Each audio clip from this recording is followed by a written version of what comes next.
Hello friends, welcome to the exam toppers. स्वागत है आप सभी का हमारे द एग्जाम टॉपर्स परिवार में।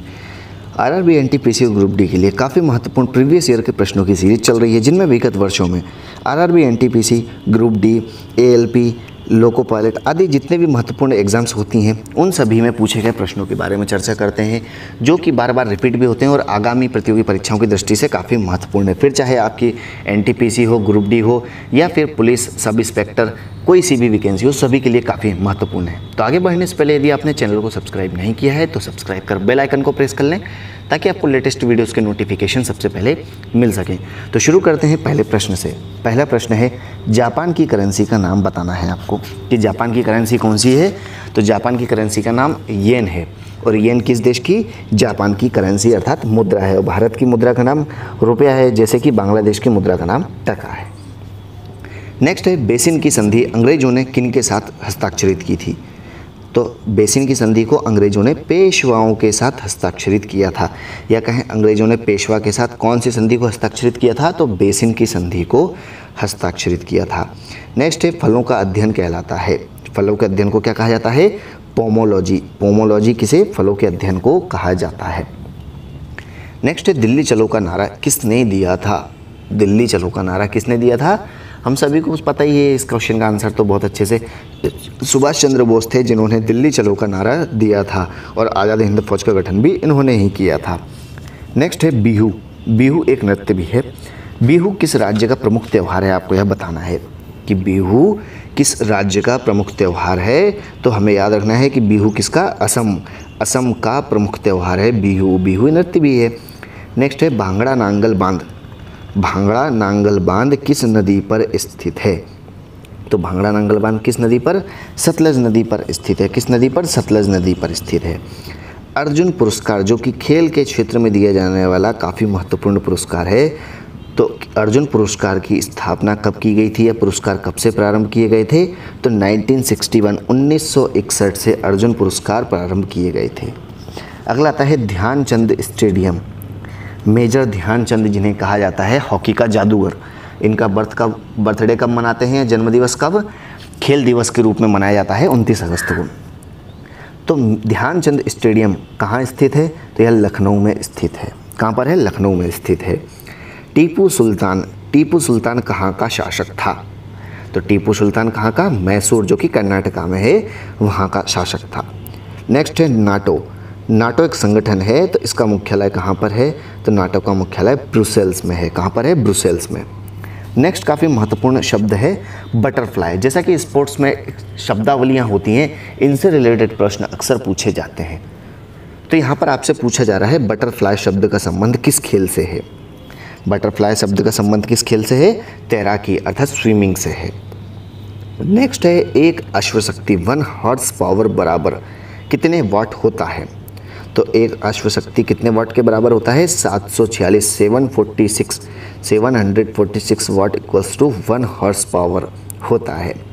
नेक्स्ट है, आगरा के किले के अंदर मोती मस्जिद का निर्माण किसने करवाया था? आगरा के किले के अंदर स्थित मोती मस्जिद का निर्माण किसने करवाया था? किसने? शाहजहां ने करवाया था। क्योंकि मोती मस्जिद तो आपको और भी कहीं देखने को मिल जाएंगी, और भी कहीं स्थापित की गई हैं, लेकिन पर्टिकुलर यहाँ पर बात की जा रही है आगरा के किले के अंदर स्थित मोती मस्जिद का निर्माण शाहजहां ने करवाया था। शेर शाह का मकबरा कहाँ स्थित है?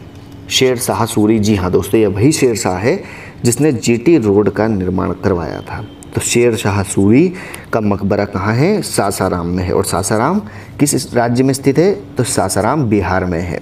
तो बिहार स्थित सासाराम में शेर शाह का मकबरा है। नेक्स्ट है, रांगा। और रांगा का ही अन्य नाम टांका भी है। टांका दूसरा वाला नहीं है, ठीक है। यहाँ पर दोस्तों, यहाँ पर रांगा टांका की बात चल रही है, जो कि एक मिश्र धातु है। तो यह किन की मिश्र धातु है? टिन एवं सीसा की मिश्र धातु रांगा है। नेक्स्ट है, इंग्लिश चैनल पार करने वाले पहले भारतीय का नाम क्या है? इंग्लिश चैनल हमारा टीवी न्यूज़ चैनल की बात नहीं है। यहाँ पर पर्टिकुलर समुद्र के अंदर एक एरिया है जिसे इंग्लिश चैनल कहा जाता है, उसकी बात की जा रही है। तो इंग्लिश चैनल पार करने वाले प्रथम भारतीय मिहिर सेन थे। कौन थे? मिहिर सेन। राष्ट्रीय पुस्तकालय देश में कहाँ स्थित है? राष्ट्रीय पुस्तकालय कहाँ स्थित है? तो राष्ट्रीय पुस्तकालय देश की पूर्व राजधानी जिसे कहें हम, या पश्चिम बंगाल की राजधानी कोलकाता में स्थित है। जैसा कि दिल्ली से पहले देश की राजधानी कौन सी? कोलकाता थी। तो राष्ट्रीय पुस्तकालय कहाँ? पहले कोलकाता में है। नेक्स्ट है गौतम बुद्ध को क्या कहा जाता है? गौतम बुद्ध का अन्य नाम क्या है? तो एशिया की रोशनी या ज्योति का पुंज या लाइट ऑफ एशिया। किसे? ये सभी अन्य नाम हैं गौतम बुद्ध के। किनका नाम है? गौतम बुद्ध को ही एशिया की रोशनी या लाइट ऑफ एशिया या ज्योति का पुंज कहा जाता है। नेक्स्ट काफ़ी महत्वपूर्ण है बांदीपुर। बांदीपुर नेशनल पार्क या बांदीपुर राष्ट्रीय उद्यान किस राज्य में स्थित है? आपसे पूछा जा रहा है कि बांदीपुर नेशनल पार्क किस राज्य में स्थित है? तो कर्नाटका में स्थित है। कौन सा? बांदीपुर। नेक्स्ट है बजट। बजट शब्द का शाब्दिक अर्थ क्या होता है? या कहें शुद्ध मातृभाषा हमारी या शुद्ध भाषा में बजट को क्या कहा जाता है? तो बजट को ही चमड़े का थैला कहा जाता है। क्या कहा जाता है? चमड़े का थैला। सरदार सरोवर परियोजना किस राज्य की परियोजना या किस राज्य में है? सरदार सरोवर परियोजना कहाँ है? तो सरदार सरोवर परियोजना गुजरात में है। कहाँ पर है? गुजरात में। और सरदार सरोवर का सबसे बड़ा एक भव्य स्मारक भी है जिसे स्टैचू ऑफ यूनिटी कहा जाता है, जो कि विश्व की सबसे ऊंची स्टैचू है।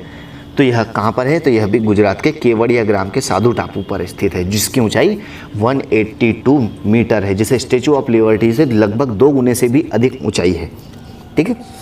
नेक्स्ट है प्रथम राजीव गांधी राष्ट्रीय सद्भावना पुरस्कार से सम्मानित किसे किया गया था? यह राष्ट्रीय सद्भावना पुरस्कार किसके नाम पर? राजीव गांधी के नाम पर दिया जाता है। तो पहला राष्ट्रीय सद्भावना पुरस्कार या राजीव गांधी राष्ट्रीय सद्भावना पुरस्कार किसे दिया गया था? मदर टेरेसा को दिया गया था। नेक्स्ट है गेट। GATT। हमारे दरवाजे वाले गेट की बात नहीं चल रही है, एक संगठन का नाम है। गेट का फुल फॉर्म बताना है आपको। तो इसका फुल फॉर्म क्या था? General agreement trade and tariff. क्या था? General agreement trade and tariff ही गेट का फुल फॉर्म था। नेक्स्ट है संयुक्त राष्ट्र संघ या संयुक्त राष्ट्र महासंघ का मुख्यालय कहाँ पर है? संयुक्त राष्ट्र संघ का मुख्यालय कहाँ है? तो हम सभी को पता है कि यह न्यूयॉर्क में है। नेक्स्ट है चकमा। चकमा शब्द का संबंध किस देश के शरणार्थियों से है? या किस देश के शरणार्थियों को चकमा कहा जाता है? तो चकमा शरणार्थियों का संबंध बांग्लादेश से है। कहाँ से? बांग्लादेश। बांग्लादेश के शरणार्थियों को ही चकमा कहा जाता है। Next SAARC. सार्क एक संगठन है, इसका मुख्यालय कहाँ है? आपको ये बताना है कि सार्क का मुख्यालय कहाँ है।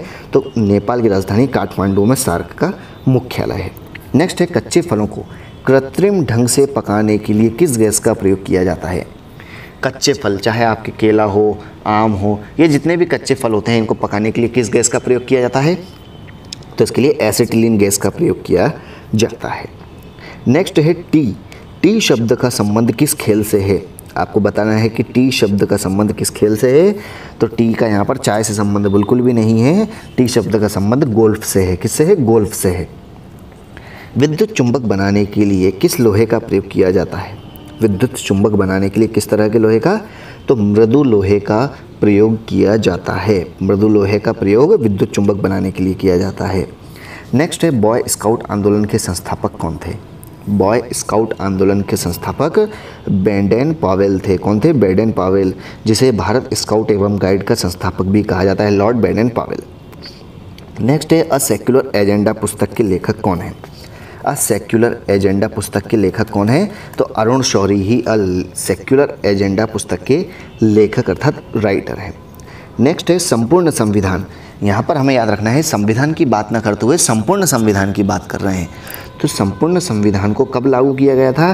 तो 26 जनवरी 1947 ना होकर इसका सही आंसर है 26 जनवरी 1950। जी हाँ दोस्तों, 26 जनवरी 1950 को ही संपूर्ण संविधान को लागू किया गया था।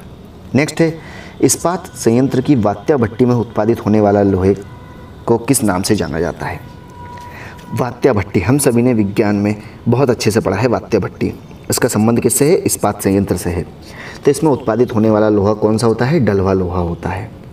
और अंतिम प्रश्न है माइक्रोफोन का आविष्कारक किसे कहा गया है या किसे माना गया है या किस व्यक्ति ने माइक्रोफोन का आविष्कार किया था? तो ग्राहम बेल।